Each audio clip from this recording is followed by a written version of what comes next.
Hey, this is Mike with the One Stop Co-op Shop, and we are bringing back a game that I covered on Kickstarter a while back. This is Kradia Wild Hunt Festival. And a quick thank you to Lionwing for sending me a copy of this one. In my previous playthrough, I did some of the campaign play in the game, but now I'm going to show you a challenge fight where you go against a single super powerful boss with your characters all kitted out and powered up, and you see who emerges victorious. And if you like the content here on the One Stop Co-op Shop, please consider supporting us through Patreon. Check out our weekly podcast, join our Discord for great conversations, and we have even more video content you can enjoy on our streaming channel. So in Kradia Wild Hunt Festival, you have 4 heroes, so you can play this with 1 to 4. I'm soloing it. And in campaign mode, they start at level 1 and slowly build up. But in challenge mode, you just start out with all their level up. So we have our charge attack powered up, we have all of our characters' abilities, and they each start with their maximum health value. And then we pick one of the many challenge bosses. Here we're doing the Symbiotic Fusion Experiment. They have their own HP value, their rage meter, their list of possible AI actions, and some other special powers. And the object of the game, as you might guess, is to get them down to 0 hit points before we lose all of our characters.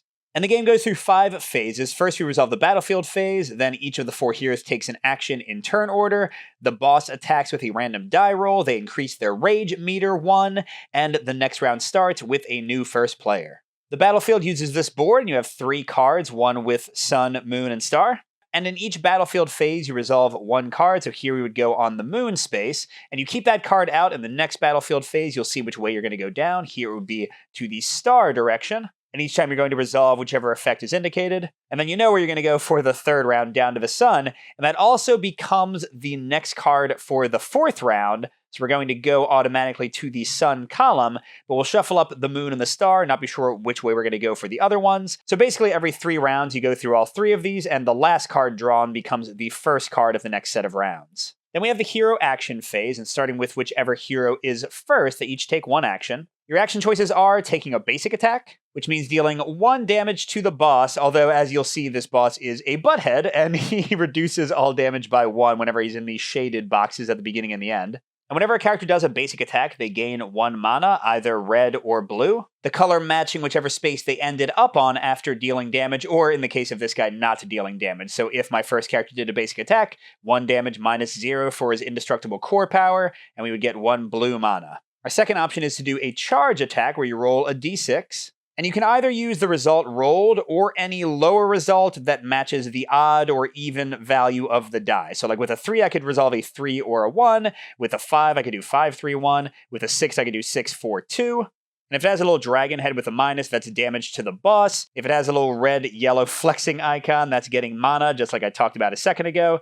The +1 gives you a little bonus to your next basic attack. Lots of varied abilities based on the heroes. And a third option a hero can take is to use one of their skills. They have to have and spend the indicated mana. So for Survival Recipe for Moderato, she would need 1 red, same for Call of Nature, and Savage Charge, she would need 3 blue built up. And again, we have each hero go in order. And after each hero has taken 1 action, we get to the boss attack phase, and we look at the boss's current HP value. So like here, it's on a space with 4 symbols, these little diamonds underneath. That's how many dice the boss is going to roll to determine their action. If we had dealt 2 damage to him, he would be on 36 and only roll 1 die. And the total of that roll is going to determine which attack the boss does. So like if we did get them to the 36, then on a 1 to 3, they'd do shock legs, on a 4 to 6, swept away. And Symbiotic Fusion Experiment is a little bit unusual in that almost all of his attacks hurt everybody. That's what this little like red icon is. That means hurts the entire party. Whereas most bosses will deal whoever the first player is most of their damage generally. After that, we do the boss's rage track. They either place a token on the 1 or move it up 1. And whenever it reaches the red spot, it's going to reset to 0 off the board. And they're going to resolve whatever the ability is. Here it's the Super Slime Cannon. The first player and the second player in turn order each take damage equal to the number of boss attack dice. So again, a great reason to be on spaces with fewer dice, which is how most of the bosses go. A few of them, though, flip that script and are actually nastier if they roll fewer dice. Then we start the next round by passing the first player token on to the next player, and that's basically the entire game. There are a few other little details, like in challenge mode, you get 1 retainer. In this case, I have Ikuna the Miner. I can rotate any die upside down, so flip its side. That could be a boss die or one of my own. I have a single use of this for the entire battle. But that's pretty much it, so let's jump in and see our heroes, and then we'll go into the playthrough. All right, so Moderato is an attacker, which means she tends to deal a lot of damage. She has some nice charge attacks here. Her survival recipe for 1 red builds up an attack bonus, so she can do a big basic attack later, and also heals her 1 if she's hurt. Call of Nature converts red mana into blue, And then she uses that blue mana to do Savage Charge. 5 damage to the boss, but it says next turn you must activate Call of Nature as your action if able. And I think if she can't, she just skips her entire turn. So you want to make sure you have at least 1 red mana whenever you do the Savage Charge. Then we've got Manad, the Peddler, my healer. You gotta have one of them. Clearly not great at charge attacks, but tends to get a lot of mana from doing it. For 2 red, can throw Holy Water. Choose one here. They remove all ailments and stun, which can be terrible if you build up a lot of the negative status effects, and heals him for 3. Then for 1 blue, Mending Mana, +2 healing to himself, and +2 red mana. And then Soothing Salve for 2 blue, +1 to the current first player, and then we choose any one here for +5. So tons of healing here, gonna keep my team alive, hopefully. Then we've got Okla, the Treasure Hunter, our balanced fighter. Pretty good charge attack, especially a 6, which deals 4 damage, but stuns Okla himself, so that's a little sad. Thorn Seed hurts the boss pretty well, and also heals Okla a bunch for 3 red. Time Reading Dove is another one to choose a hero and get rid of ailments and stuns, so between Manad and Okla, we have a lot of options there. And then Star-Colored Mallet, potentially amazing. 1 red and 2 blue. I roll 2 dice and pick the higher one to deal. And by the way, all of these characters have a backside with a different final ability, so you do get to kind of customize a bit. Finally, Kune or Kuni, Arcana Sword attacker. Again, pretty good charge attacks, 3 red, and 1 damage to herself will let her take 2 extra actions and do 2 damage to the boss, so pretty great. Shadow Dimension lets her change in 1 color for another, 2 red or blue mana for +2 red or blue. And finally, Gambit of Disruption. If she spends 2 blue, when the boss rolls their dice, she can change any 1 die to a 0, so have great control over which attack the boss does. And finally, to show the boss in a bit more detail, first of all, his Indestructible Core means he takes 1 less damage and would survive any attack that would kill him, ending up with 1 health if he's in a shaded spot. So like if he was on 2 and we did 10 damage, he would just go down to 1, we'd have to hit him 1 more time. But while he's in these unshaded spots in the middle, we can just wail on him easily. I already mentioned his Super Slime Cannon, whenever his rage goes off, will hit us worse based on how many dice he's rolling. And his 1 to 3 hits all of us for 1, stuns the first player. His 4 to 6 just hits all of us for 1. That's probably what we want to go for most of the time. Boulder Thrower 7 to 9 hits the hero with the lowest hit points for 2 and makes them scared, which will mess up their actions. And everyone else takes 1. Great Earthquake hits all of us for 2, stuns the first person and makes them scared. Jeez. Urgent Repair raises his rage by 2. It means that he cannot be hurt by basic attacks the next round, which they're already useless in the shaded spots. We'll only really worry about that if it's in the middle. Heartburner +2 rage. And all of us, including the boss, lose hit points equal to the number of boss attack dice. So he actually hurts himself there. And then Critical Breakthrough, if he rolls an 18 or higher. All of us and the boss suffer 10 damage, which my strongest people have 11 life, so that basically means a TPK, and he probably wouldn't kill himself with his Indestructible Core, so we don't want him to roll an 18 or higher if we can help it. All right, so we've seen the enemy, we've seen who we brought to the fight, let's get into the playthrough. So our first battlefield effect is the sun. This icon means we cannot gain evasion this round. I don't know if any of my characters actually have evasion, but when you have evasion, it means that if the boss hits you, he hits you for nothing, but it goes away at the start of your next turn, so it doesn't last too long. All right, in Madoredo, I can either just hit the boss with a basic attack, do 0 damage, and get 1 blue, or do a charge attack. Let's go for a charge and hopefully actually do something. A 5? Okay, so remember, I can use a lower value that's also odd. So I can do 2 damage to the boss, or do 2 damage and gain a +1 for my next basic attack. Yeah, we're clearly going to do that. So I mark the +1 here. Next time I do a basic, it'll go away, and I'll do 1 more damage. And the 2 damage is sadly lowered to just 1. So 1 more, we can get him to the safe spot, or 34 wouldn't be that bad. We just don't want him to stay in like these 4 and 3 dice spots if we can help it. Okay, Manad's pretty unlikely to do damage, but all but a 1 will give him some mana. So let's go ahead and roll a charge attack as well. 4 or 2. Ooh, wow. 4 would be 2 damage to the boss and double mana generation. So yes, please. Very happy with that. So first the damage happens, and then Manad's going to gain 2 blue mana, which means we're already set up with a Soothing Salve or a Mending Mana skill. And that would set us up with Throw Holy Water, so that was great overall. Well, Okla's certainly going to charge as well. This boss is kind of all about charging since basic can't hurt him. Interesting, a 3. 2 damage to the boss, he gets mana, and heal 2? Interesting. I mean, the healing won't matter, but we'll tick the boss down 1 more and get 1 red mana. Ooh, we got to do 1 more to get him to 2 dice.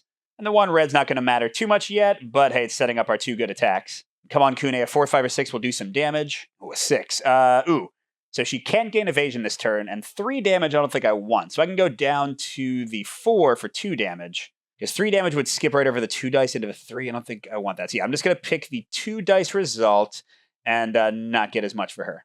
So that's it for my heroes. Let's see what this guy is doing. A 10. Great Earthquake. 2 damage to all of us, and the lead hero is stunned and scared. Wow. That's not a great result. So I'm hurting everybody for 2. And I'll mark that she is afraid. That means that she cannot use skills until somebody gets her out of that, although she has no mana anyway. And the stun goes here. As you can imagine, her next turn will be skipped instead of her doing anything. That's a nasty result. I don't want to use my minor yet to flip the die, though. Okay, so this goes up to 1 rage. And Manad is now the first player. And that is 1 round. As you can see, the game is very fast. Okay, Star. Ooh, for this round, skills cost 1 less blue mana. Okay. But next round, the boss will automatically attack for a 15, which means Heartburner, plus 2 rage, and all of us lose hit points equal to the number of boss attack dice. So, for next round, we pretty much have to land on 29 or 27, or we'll just die. All right, but for now, Manad. I could just cast Mending Mana for free, since it's -1 blue, get him 2 red mana, and heal the 2 damage he took. That would set him up for Throw Holy Water to get rid of some ailments from Moderator or somebody in the future. Yeah, I think that makes sense, since he's not that likely to deal damage as the other characters anyway. But Okla's definitely going to charge in. Ooh, okay. -2 and remove all ailments. Unfortunately, he doesn't have any. So I'm going to jump down to a 3, which is just an amazing result. 2 damage to the boss, gets 1 mana, and heals 2. So back to full. Awesome. Oh, I forgot to heal Manad as well. All right, 1 damage to the boss. We want to get there for this round, I think. That's another red mana for Okla, getting pretty close to Thorn Seed. All right. And Kune is going to be last to act because Moderato is stunned. Come on. Oh, no, a miss. Oh, no. We're going to take some damage here. And like I said, Moderato just loses her stun token. Now, this probably won't be great. The boss ended up with 3 dice. Ooh, those are somewhat low. That's an 8. Boulder Thrower. The hero with the lowest hit points takes 2, becomes scared. All other heroes take 1. Well, somewhat positively, both Kune and Moderato have 8 lives. So let's have Moderato take the 2 and become scared, since he can't double up the same status effect. Everyone will also take 1. Manad and Okla aren't too bad off. But Kune's also a bit hurt. But I should be able to get Manad to potion up Moderato soon and heal her, since she's the worst off. All right, a pretty lucky roll there to go against the unlucky roll last round, up to 2 rage. And I really, if I can, want to get the boss to 29. Because remember, next turn for the battlefield, it's automatically going to do Heartburner, which will do damage to everybody based on the boss's dice, so 1 would be the place to be. And is going to raise Rage by 2, and then it'll go 1 more at the end of the boss's turn, which means the first and second player will take damage equal to the dice again. So if I can get to 29, that's 1 damage for all of that. If, God help us, we get to like 30 or 28, we will be sad and dying. So yeah, here we go. Moon, we knew that was happening. Boss is going to attack at a 15 no matter what. And that means next round we're going to start with Moon, giving the first player at the time a red or blue mana, their choice. All right, Okla, we need a charge attack. Ooh, that 4 would be so nice. Okay, 5 is still good. So 5 is 2 to remove all ailments. No, we're going to jump down to 3 again. So that's going to be 1 damage to the boss and getting a blue mana. So Star-Colored Mallet is getting very close, and he's going to heal fully. That's 1 damage. How much more do we need? 1, 2, 3. If they each do 1 damage, we're fine. All right, come on, Kune. I believe in you. Oh, okay, we'll take it. So that's going to be 3 damage to the boss, 2 with his defense and evasion, which means that she will take no damage this round from any effect. Awesome. And with the -1, the 3 damage becomes 2. Oh, that means if we do more than 1 damage, we'll be out of the sweet spot I wanted to be in. And that's not my favorite thing, because Moderato only does 2 or more damage with her attacks, and even her basic attack would do 2 damage right now with the +1. Oh, wait a second. I got to remember that the boss is going to deal the damage to themselves as well, and then the rage will activate. Ooh. So like if we were on the 1, the boss would deal 1 damage to himself from the 15, and then when the rage goes off, he'd deal 4 damage to the first and second player. Oh. So let's see. If we aim for the 27 instead of the 29, everyone will take 2 damage, then it'll go down 2 because the boss will take 2, and the first and second player will take 3 damage. This is still going to be nasty. But yeah, God help us. I think that's what I'm going to do. I'm going to have Moderato do a basic attack with her +1. It'll do 2 damage. That's going to end up on a blue, so she finally gets some mana. And that gets to 28. And I'm not going to take a chance. I'm just going to have Manada do 1 damage with a basic attack, get a red mana. And my man's going to need to be healing in a moment. All right, so here we go. No need to roll the dice. The battlefield forces the Heartburner. So +2 rage. Everyone loses hit points equal to the number of boss attack dice, which is 2. So he goes down to 25. And ooh, a silver lining, a big one. Kune is the second player, so she takes no damage from this, all players taking 2. And she's also not going to take the 3 damage as the second player from the Super Slime Cannon. Because look, now in the rage phase, this increases. The first and second player take damage equal to the number of attack dice, which is currently 3. So that's Okla down to 5, but Kune just dodges all of it. Nice job. That evasion was key. Because man, she would have been down to 2 life. And I'm feeling pretty good. We got the boss down to about half life. We're in that easier to hurt middle section. Rage is back down. We still have our retainer. And we're going into moon turn. We won't know whether star or sun are coming next. And Kune's going to be first now, and she actually gets her first mana. She can pick red or blue from the moon. I guess she can change any color into the other one. Kind of thinking maybe getting 2 blue for Gambit of Disruption. But no, I mean, Shippu Jinrai is definitely her big attack. Maybe let's build up some red. Let's see, for the actual turns, what's our ideal damage? We need to go past the 24. We don't want to do that little damage. So I guess getting to 19 or 17 would be the best. So that's 4, 5, 6, or 8. And if she does damage right now, she'll get a blue mana, so I think maybe I'll just have her roll. Because she's also the first player. Let's see if she can get some more defense. Okay. So 2 damage and no evasion, or 1 and an evasion. Chances are she probably won't take more than 2 damage max, so I think I'll go for the 2 damage. And it sure is nice not to have that core active. He actually takes 2. All right, now I think Moderato, I'm going to have her do a basic attack, because it'll get her blue mana, and 1 more she'll have a Savage Charge ready. So let's do that. Because the boss at 22, we want to do 3 more damage or 5 more damage. Oh, but if Manad heals Moderato, then Okla is going to be the one doing damage all by himself. So I think I should do a basic attack here. That gets Manad to 4 red, not that he really needs it. So now I would love for Okla to do 2 more damage. Come on, buddy. 5 seems good. That's what I keep on rolling, right? Okay, so 2 damage, perfect. Remove ailments or get mana and 2 healing. God, I love that result. So that gets him back to 7. The 2 damage is going to be on red again. So, ooh, he's got Thorn Seed ready. 3 damage to the boss, 2 healing to himself. No, 3 healing to himself with the level 4 ability, because we're all level 4. And we got him to 2 dice. Very nice. Of course, he could roll double 5s again. And, oh, that seems good. That's like the best one, right? Yes, just 1 damage to everybody. That's it. Yes. Although 1's still not great. Moderato is down to 3 life. We need to get some healing going on for her. And the rage increases by 1. No big deal. And let's see what's next. Ooh, that means that all of our charge attacks have to be 2s, so they are pretty useless this turn. Maybe we'll just try to heal. And next turn, oh, the boss is going to increase rage by 2 right away. So let's see, at the end of this turn, barring a really high result, the boss will be at 2. Battlefield will increase it to 4, and then at the end of next turn, he'll rage again. So I want to get into one of these 2 spots by next turn. Well, we'll see how we do. All right, well, Moderato's first, and if she does a basic attack, she'll get a blue mana, be ready for a 5 damage Savage Charge. That sounds good to me. There we go. And Manad has got to heal her. He can throw some holy water at her, because that would get rid of her ailments, so she can actually use her charge, because right now she can't. So let's do that, since we also have a lot of red. So I choose 1 here, they remove all ailments and heal 3. She's up to 6, and she's not scared anymore. All right, how about you, Okla? I don't want to use Thorn Seed yet. And if he does a charge, it's the same as a basic attack, because it's locked to 2, just 1 damage and getting 1 mana. Oh wait, crud, I just realized, with charge attack locked into 2, both Okla and Kune, if they do basic attacks or charge attacks, have to do 1 damage, which will leave us on 16. No! But neither of them has the mana for a, non-combat option. Oh man, what am I going to do? If I use Thorn Seed, I would do 3 damage, and the shield ability doesn't activate until you're in the shaded spots. That would get us to 15. That's not good. And Kune could only do 1 damage, which would do nothing, so we'd still be on a 4. Is there any way for us not to roll 4 dice this turn? Come on! Yeah, this was bad planning on my part. We very well might die here, but so be it. Ogla's going to get 1 red mana from a basic attack. Kune's going to get 1 blue mana, and we'll see if we die. Oop, up to full for red. And she's still kind of struggling to build anything up. All right, we got to roll 4 dice. We do have the minor, but if we roll an 18 or higher and don't change it, we all take 10 damage, and I think you can imagine what that'll do to our group. Okay, that doesn't look like the worst. Ooh, that's actually pretty low. So what is that? 3, 7, 13. Urgent repair. Okay, oh, that's not great. Rage going up by 2. Remember that the battlefield is also going to raise rage by 2, and the boss does not receive damage from basic attacks next round. I mean, that part is fine. Now, what if I use my minor? If I flip this to a 1, that would be 2, 4, 8, which would just scare and do some damage. You know, I'm going to save the minor and just try to tank it and see how we survive. So 2 rage, and he can't take damage from basic attacks next round, but we don't need to use them, and he didn't do any damage to us yet, so, I mean, it's kind of okay. Okay, and then the rage phase does that, and Manal becomes first player, Okla is second, which is probably good because they have slightly higher health, kind of, sort of. And then we have to go to Sun for our last one. Which means Sun will start again next time. We'll have no evasion next turn.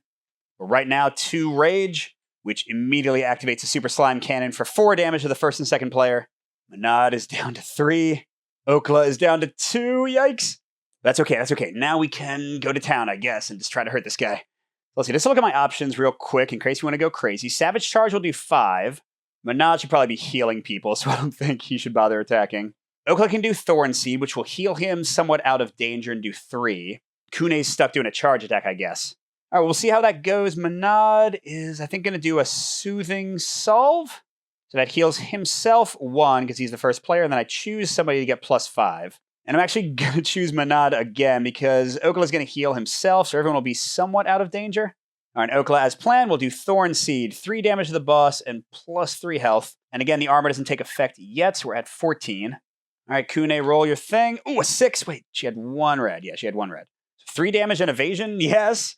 I mean, I think yes. Let's see. So that'd be 2. Then if Moderato does her 5 attack, 1, 2, 3, 4. Oh, man, on a 4 roll place. I mean, I guess Moderato doesn't need to use her 5 damage attack yet. She could, like, just do a charge attack. If she gets a 6, she would do 3 and get him to the 10. Yeah, sure. Let's see what happens. So 2 damage after the armor. And Moderato's going to roll for it. A 3. So it'd be 2 damage and +1 basic damage next time. And that gets us, 4 dice. It's not really where we wanted to be. But we'll be okay, maybe. But hey, if we can survive here, maybe we can get the boss close to dying. Okay, 4 dice again. We still have our minor. Be nice to us again. Be nice to us again. Ooh, that seems pretty good. It's 3, 7, 12. Same thing again. Okay, I can totally take that. In fact, that is amazing. What a great result. Look, 2 rage. That's fine. Then he gets 1 more at the end of a turn. We can't damage him with basic attacks. Who cares? I'm so excited. All right, and we're going to Sun. No evasion. I just realized Kune wasted the evasion she rolled because the boss didn't attack us anyway. All right, Okla's going to be first this time. I would love to get to, like, the 7, and then Moderato's 5 damage thing could almost get us to killing this guy. We can do this. All right, Okla just has to do a charge attack, but that's what he's best at, it seems like. A 2. That's actually... Oh, never mind. He's not going to do any damage to the boss, but he will gain 1 red mana. That is the opposite of everything I wanted. Ah, Okla, you suck. All right, Kune, you also can't cast any spells. Your evasion is gone. And a miss! No! All right, it's fine, it's fine. Basic attacks don't deal any damage, so let's have Moderato do a charge attack. I want to save her 5 damage of 5. So, okay, she can do 1 damage to the boss and build up another basic attack bonus. That would be a 10. Oh, I could have used the minor to flip Kune's miss into a 6. But no, I think I need to save it for the boss not killing us. All right, right now we're on a 2 dice spot, so I think Manad can attack with a charge attack. He'll either do 1 damage, maybe he gets to a 3 dice spot, or do nothing. 4. Cool. Yeah, that'll move the boss down 1, and then gain 2 red mana. Probably would have liked blue, but oh well. There we go. We're at 9, which is not as close to killing the boss as I would have liked. 3 dice, be gentle. Ooh, that seems pretty good. 10. Great Earthquake. 2 damage to each of us. Ooh, and stun the current first player and scare them. I don't love that. And rage goes up again. Oh no. Yeah, Okla is a mess over here. 3 life. But I can have Manad. This is about to move. Manad will be before him, so he can throw some holy water on Okla and get rid of the stun, heal some. That's great. Kune's becoming first player, which is pretty bad because rage is about to increase, and there are like no nice numbers anywhere in here. All right, let's see. I would love a star. No, not a moon. Charge attacks cannot be a 3 or a 6. You have to use a 1, 2, 4, or 5. What's the next one, though? A basic attack gives you +1 mana. Ah, that sucks. I would have much rather, well, I don't know, boss attack 50, and that might not have been good. All right, Kune, what do you want to do? Still not enough mana to hurt anything. Just go for the charge attack. Can't get a 3 or a 6. Ah. So I have to change that to a 4 or a 2. I'll go for the 4 and do 1 damage. Let's see. If Moderator uses the 5 damage attack, 1, 2, 3, 4 after the armor. Ah, man, we got to survive at least 1 more turn. And she'll probably be dead. We're not going to get to use the +2 basic attack. You know what? That's fine. That's fine. Whatever. 3 blue mana, Savage Charge. Next turn, she would have to call of Nature, which means she will literally skip her turn. But I'm like 90% sure she'll be dead, so it won't matter. So 5 damage, -1 from the armor, 2, 4. Oh, it's all going to be 4 dice here. Okay, Manad, though, with the save, 2 red. Choose 1 hero, remove all ailments, +3 health. So not scared anymore, not stunned, up to 3 life. I think Okla and Manad are going to be our 2 living characters. That's the hope, at least. And what does Okla want to do? I still don't have the blue mana to do Star-Colored Mallet. I wish I did. We just got to kill this guy. Roll for it, baby. Get it. 3. Wait, we can't use 3s or 6s, so that's just a miss. And I take 1 damage? Wow. Wow. Okay, well, that's great. All right, so there's no way Kune and Moderato don't die from the rage effect, but first let's see what the 4 dice do. Okay, 8, 10, 15. Heartburner, +2 rage, and then the boss and every hero loses hit points equal to the number of boss attack dice, which means the boss would go down to 1 life, but we would all lose 4 damage. And that's going to kill Kune? That's going to kill Matarado? Oh my gosh! Why am I cackling with glee at something that seems terrible? Because here's the thing, look, rage first increases by 2, which means the first and second player take 4 damage. But guess who the first and second character are? Kune takes 4, doesn't matter, she was dying anyway. Matarado takes 4, again, doesn't matter. Then the Heartburner happens, 4 damage to every hero and the boss. He's down to 1 life. Manah's down to 3. Okla is down to 1. Boss loses their rage, goes back to 1, but we don't care. You are so dead, baby. So by the way, Matarado and Kune aren't dead, they're fading, but the next time they would take a turn, they go away, unless we've used an ability that heals them, which we don't even have any of, but the first player token skips them and goes to Manad, and Manad, strongest fighter there is. Manad, little tiny child. Wait, is Manad a girl? Well, you know what? I probably should have checked the genders before I started talking about it. Manad does a basic attack, and you are dead. You don't have a second side or anything. You're dead! I didn't even need a coup to the Miner. Awesome. Oh, man, we were so going to die next turn with only 2 characters, but we won this one. So there you go. Symbiotic Fusion Experiment falls. That was Kradia Wild Hunt Festival. Awesome finish there. Really enjoyed this one. Again, that's the challenge mode where it's just against 1 boss. If you play the campaign, you do 4 bosses in a row. You really have to kind of manage your resources and you slowly level up. You can even do nightmare bosses. I still haven't been brave enough to play these. Look, they have like multiple sides and they power up and they have like 1 billion life, but you get 2 characters worth of abilities. So it's like not just 1 character. You actually like make these like little Frankenstein's monster combination of characters. So yeah, I'm really enjoying this one. If you want to hear my full review, check out the separate review video. The link should have popped up recently. But for now, good gaming, everyone, and I'll see you at the next stop.